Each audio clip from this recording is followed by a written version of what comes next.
Selamat pagi, Assalamualaikum warahmatullahi wabarakatuh.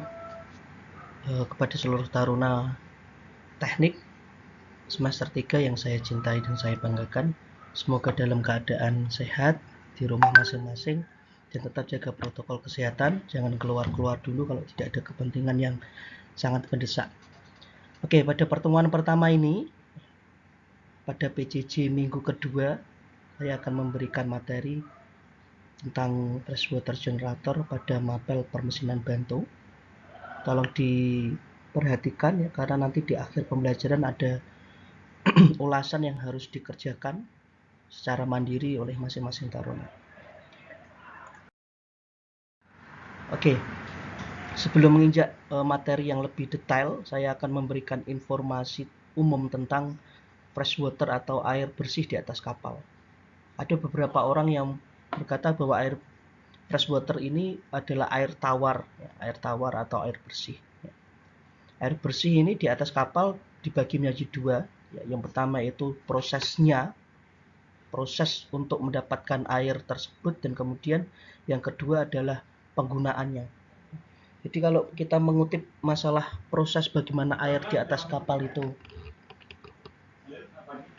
kalau kita mengutip bagaimana proses air di atas kapal itu ada ya, itu ada dua. Yang pertama yaitu air distillate dan yang kedua adalah air service, water service, fresh water service. Air distillate itu apa? Air freshwater distillate itu air yang sudah melalui proses destilasi. Proses destilasi itu air yang kemudian diproses dengan metode yang berbagai macam. Tetapi yang di atas kapal biasanya dengan cara penguapan atau dengan perbedaan kecepatan atau perbedaan pressure. Nah, untuk freshwater generator ini kebetulan adalah kemudahan penguapan. Ya, kemudahan daripada penguapan. Kemudian yang kedua yaitu freshwater service atau air bersih yang didapatkan dari bunker. Ya, bunker atau supply dari darat. Jadi yang di bunker itu bukan hanya bahan bakar atau lube oil, tapi juga freshwater atau air service. Itu juga dapat didapatkan juga dari bunker atau supply dari air darat. Kemudian yang kedua yaitu air bersih atau freshwater berdasarkan penggunaan, ya, berdasarkan penggunaan. Jadi berdasarkan penggunaan dibagi menjadi tiga, ada freshwater jacket cooling. Freshwater jacket cooling ini adalah freshwater jacket cooling adalah ya, air bersih atau air freshwater service yang kemudian digunakan untuk melindungi bagian-bagian dari mesin, ya. Apabila mesin itu dalam keadaan berjalan atau running, ya. Tujuannya untuk apa? Untuk mengurangi panas pada gesekan-gesekan antar bagian atau gesek-gesekan pada metal. Contohnya adalah air yang digunakan untuk melindungi atau mentransfer panas dari pergerakan cylinder head. Ya. Nah, di cylinder head itu kemudian ditransfer air panasnya menggunakan freshwater jacket cooling, ya. Dan kemudian freshwater jacket cooling ini digunakan untuk freshwater generator menguapkan air laut, ya. Jadi freshwater jacket cooling itu sebenarnya adalah freshwater service yang digunakan untuk melindungi bagian-bagian dari mesin yang berjalan. Yang kedua adalah freshwater drinking water atau air untuk minum. Jadi air di atas kapal antara air untuk minum dan air untuk mandi itu berbeda. Untuk freshwater freshwater service itu biasanya memang dihasilkan dari proses destilasi. Tetapi untuk freshwater drinking atau drinking water ini biasanya diambil atau didapatkan dari bunker juga. Tetapi dengan catatan kalau di atas kapal itu mempunyai tangki drinking water. Kalau tidak mempunyai drinking water bagaimana? Biasanya di atas kapal disediakan drum atau disediakan galon per kru, ya. Jadi dia minum dari galon tersebut. Ya, selain digunakan untuk minum, ya, ini juga digunakan untuk membuat makanan atau memasak, ya. Jadi Pak Koki atau Chief Cook biasanya juga menggunakan drinking water untuk memasak, ya. Jadi masaknya jangan pakai fresh water, ya. Karena fresh water walaupun sudah melalui proses destilasi tapi saya kira kandungan kualitas airnya kurang begitu bagus. Terus yang ketiga yaitu freshwater service. Ya, freshwater service yang tadi sudah kita bahas, air ini berfungsi untuk kebutuhan di atas kapal. Contohnya untuk bersih-bersih, untuk mandi kru, untuk operasional mesin yang membutuhkan air. Ya. Nah, freshwater ini biasanya kita dapatkan dari proses destilasi, yaitu dari freshwater generator, atau mungkin kalau tidak cukup freshwater generatornya, kebutuhan air di atas kapal tinggi, padahal freshwater generator hanya dapat memproduksi standar misalnya, maka biasanya ditopang dengan bunkering freshwater service. Oke. Nanti kalau ada pertanyaan silahkan, kalau mau bertanya boleh. Ya. Kemudian ya berikutnya adalah freshwater generator ya. Pengertiannya itu apa ya? Freshwater generator itu adalah permesinan bantu di atas kapal yang fungsinya untuk memproduksi air bersih ya, atau freshwater dengan cara penyulingan. Bahasa umumnya yang banyak diketahui oleh orang darat itu yaitu adalah penyulingan. Padahal penyulingan ini kalau di atas kapal itu adalah destilasi ya, proses destilasi. Ya, yaitu tadi nanti kita bahas lebih lanjut ya. Yang berikutnya adalah dengan metode pemvakuman suhu atau pemampatan suhu ruangan yang kemudian membuat apa? Membuat terjadi evaporasi. Evaporasi itu adalah penguapan ya. Berikutnya adalah media yang digunakan adalah air laut. Jadi media utama untuk memproduksi air bersih itu adalah air laut. Air laut yang kemudian diproses menjadi air bersih. Dan media yang digunakan untuk merubah air laut menjadi air bersih ini adalah air pendingin mesin, atau yang tadi kita bahas adalah water jacket cooling. Jadi air habis digunakan untuk mendinginkan part-part atau metal-metal yang bergesekan tadi ya, yang kemudian temperaturnya meningkat ya, kemudian digunakan untuk mendinginkan air laut, menguapkan air laut ya. Ya, ini namanya freshwater jacket cooling. Dan air ini akan digunakan untuk keperluan umum di atas kapal. Contohnya seperti mandi, pembersihan dek, pengoperasian mesin yang membutuhkan air bersih ya tentunya, pembersihan engine room, kebutuhan air untuk boiler, kettle dan lain sebagainya. Oke. Freshwater generator ini ada dua tub, ada dua jenis yang ada di atas kapal ya. Ini yang ada di atas kapal rata-rata mempunyai dua jenis. Yang pertama yaitu plate atau cell dalam bahasa Inggrisnya. Yang berikutnya adalah type atau tube ya. Pipe atau tube artinya adalah pipa ya. Jadi ada yang bentuk pipa, ada yang bentuk sel. Yang kayak gimana itu Pak? Nanti kita akan lihat contohnya. Sekarang bagian-bagian penting daripada freshwater. Yang pertama adalah bagian penting tersebut itu adalah ejector pump. Ejector pump. Fungsi dari ejector adalah memvakumkan ruangan sehingga terjadi hampa udara dengan tujuan agar suhu di dalam ruangan meningkat. Jadi ejector pump ini fungsinya untuk menghampakan atau memvakumkan ruangan. Dengan cara apa? Coba kita lihat konstruksinya. Kalau bentuknya seperti ini ya. Konstruksinya kita lihat. Nanti di semester 7 mekanika dinamika akan kita bahas ya. Kalau kalian sudah semester 7 tentang jenis-jenis fluida, sifat-sifat fluida. Ini contohnya adalah seperti ini. Jadi dia seperti trompet ya.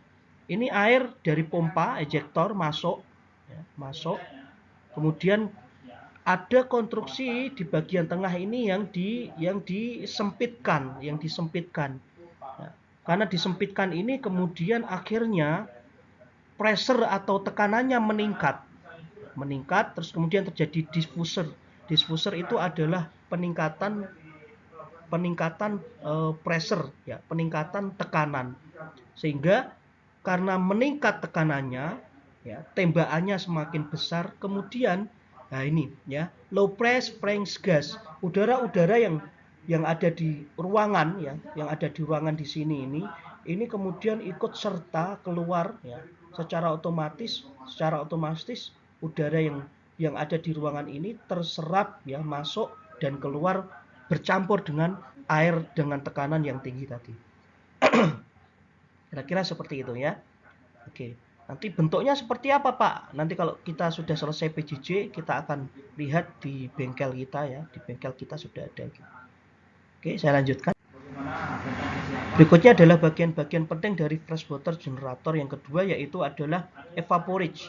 Evaporage adalah bagian dari freshwater generator yang fungsinya menampung air laut.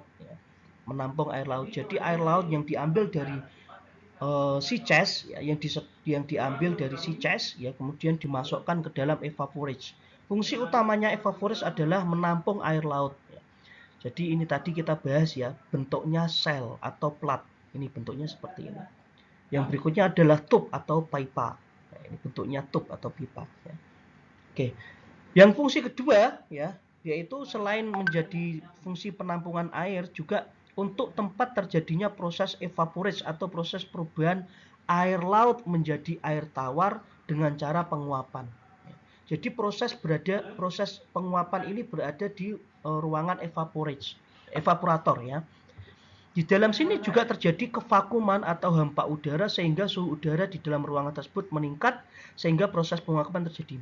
Jadi gini, evaporator ini karena dihampakan atau divakumkan oleh pompa ejektor ya, yang awalnya suhu dari temperatur daripada daripada evaporator ini mungkin ya, karena air laut itu kan dingin ya, biasanya itu 30 derajat ya air laut itu. Air laut ya. Air laut itu kan 30 derajat ya.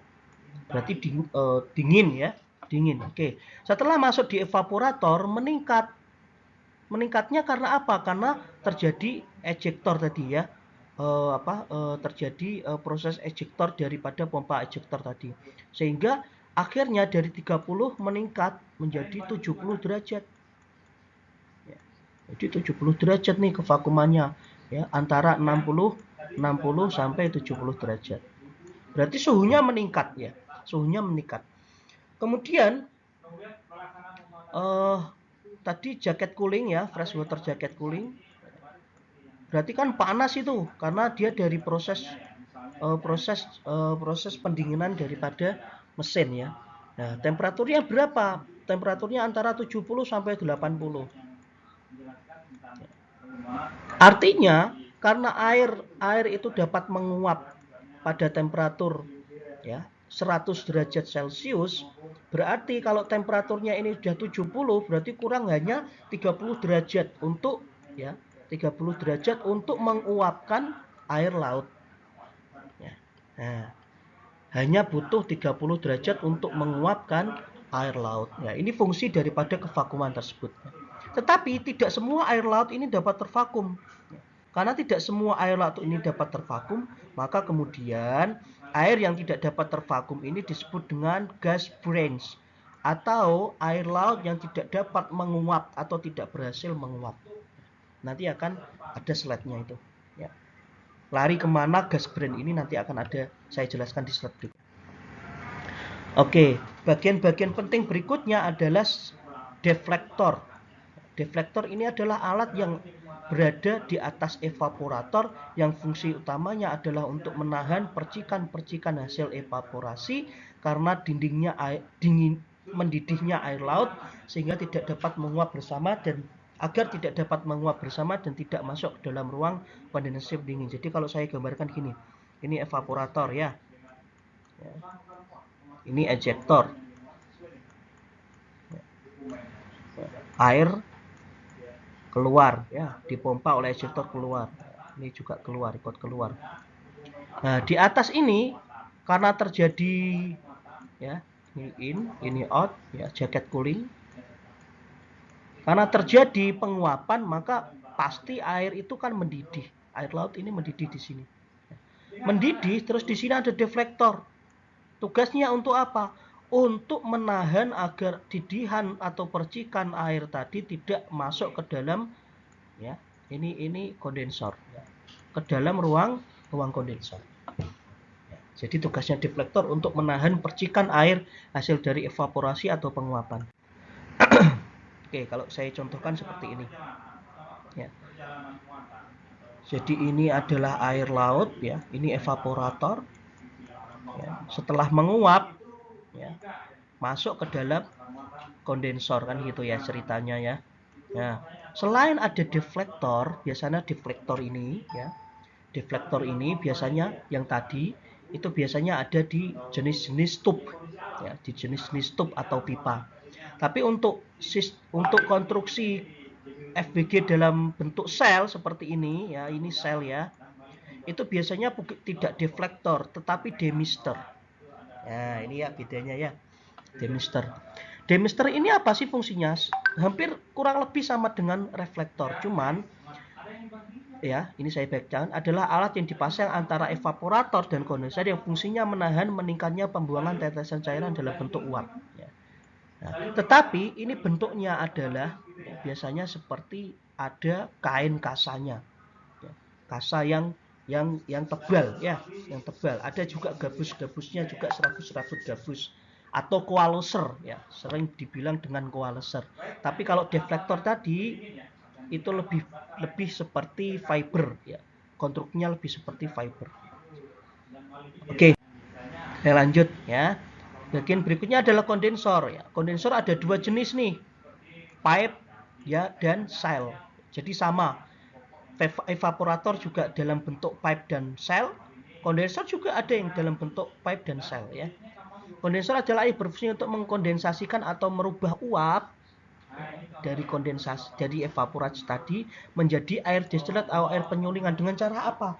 Dengan dialiri air laut ya. Jadi di dalam pipa-pipa ini ya, ini dialiri air laut sehingga setelah terjadi ya, uap ini keluar dari sini nih, uapnya keluar dari sela-sela ini ya. Uapnya keluar dari sela-sela ini, kemudian karena ada air laut ya, dingin di sini ya, 30 derajat ya, dingin ya. Kemudian menyebabkan uap itu menjadi air. Airnya ditampung nih di sini nih. Ya, airnya ditampung di sini.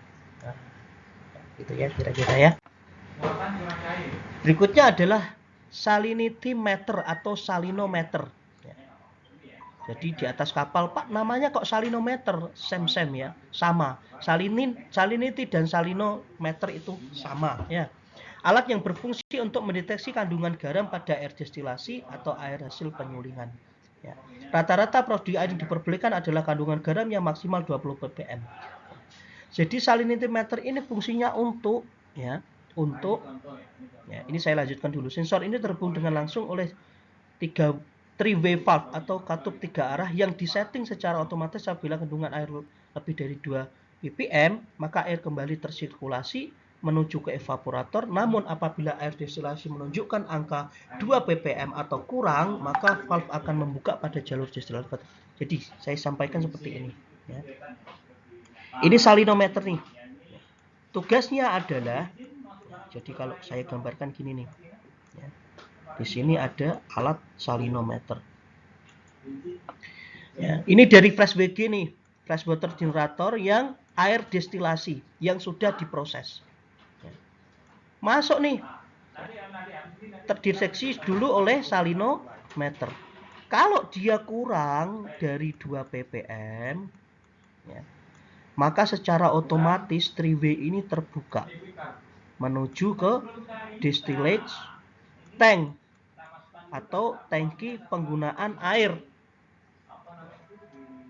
Tetapi kalau lebih ya, sorry ini salah ya, kalau kurang ya, kurang dari 2 ppm ya ini. Kalau lebih dari 2 ya, maka ini kembali lagi nih. Kembali kemana? Kembali ke flash water generator. Ya. Jadi di sini ada 3-way atau 3 atup 3 arah secara otomatis yang tersambung dengan water salinity meter. Gitu ya, paham ya? Oke, saya lanjutkan. Flowmeter. Flowmeter apa sih? Flowmeter adalah alat yang fungsinya untuk mengetahui aliran produksi air destilasi yang memenuhi syarat, yaitu kurang dari 2 ppm. Jadi flowmeter ini ya, sebelum ke tangki ya, ini kan ke tangki ya. Ya, ini 3-way ya. Ini FBG ya. Ya. Sebelum ke tangki ya, Di sini kan salinometer, tadi saya bilang. Ini di sini ada flow meter. Nah, di sini nih kita akan ketahui nih berapa produksi daripada fresh water dalam liter per menit. Ya, jadi aliran ini menunjukkan produksi air yang sudah melalui proses salinometer, ya, berarti kurang dari 2 ppm, ya, itu dalam kandungannya adalah dalam liter per menit. Kalau ada yang masih bingung 2 ppm itu apa, tolong jangan sampai salah mengartikan ya. Part per million. Apa sih part per million ini ya? Jadi dalam 1 million air hanya boleh terkandung 2 liter saja yang mengandung garam, ya. Bukan 2%. Kalau 2% dari 1 million berarti banyak, tetapi kalau 2 liter dalam 1 million itu sedikit, ya. Jadi 2 liter saja yang boleh terkandung garam, ya, tergantung garam. Jadi 2 ppm. Seperti itu pengertiannya. Berikutnya adalah pompa destilat. Pompa destilat adalah pompa yang mendorong atau yang mentransfer air hasil destilasi menuju ke tangki air bersih atau water service tank. Jadi pompa ini ya setelah melewati flow meter tadi dipompa oleh pompa destilasi ya menuju kemana? Menuju ke tangki. Ya, menuju ke tangki. Berarti ini air yang sudah bisa digunakan untuk mandi dan sebagainya. Berikutnya adalah pressure gauge atau pressure gauge for vacuum ya, adalah alat yang digunakan untuk mendeteksi tekanan vakum dalam ruang evaporator. Jadi alat ini digunakan untuk mendeteksi kevakuman daripada ruang evaporator. Berapa kevakumannya berapa ya? Di bawah 1 atmosfer. Di bawah 1 atmosfer. 0,02, 0,03 ya. Oke. Kalau ini sudah vakum baru kemudian boleh dialiri oleh water jacket cooling. Oke, sekarang adalah bentuk sel ya. Kalau kita lihat bentuk sel seperti ini ya, kira-kira ya. Ini ada fresh water distillate ya. Kemudian ini ada ejector. Fresh water pump ya. Ini adalah ejector, sorry ya. Ini adalah ejector, ini adalah fresh water pump ya. Dan ini termometernya ya. Kemudian ini adalah sel evaporator, ini sel kondensor ya.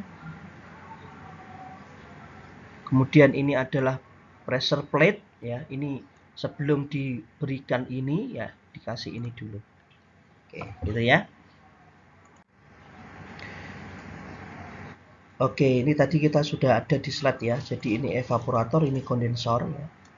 Terjadi penguapan, terus uap naik ke atas, disaring oleh demister, kemudian didinginkan oleh kondensor, terjadilah air destilasi, kemudian dibawa ke tangki. Oke, ya. Ini untuk yang versi tube. Yang versi sel. Sekarang kita harus lihat nih bagaimana alur daripada air tersebut ya. Jadi air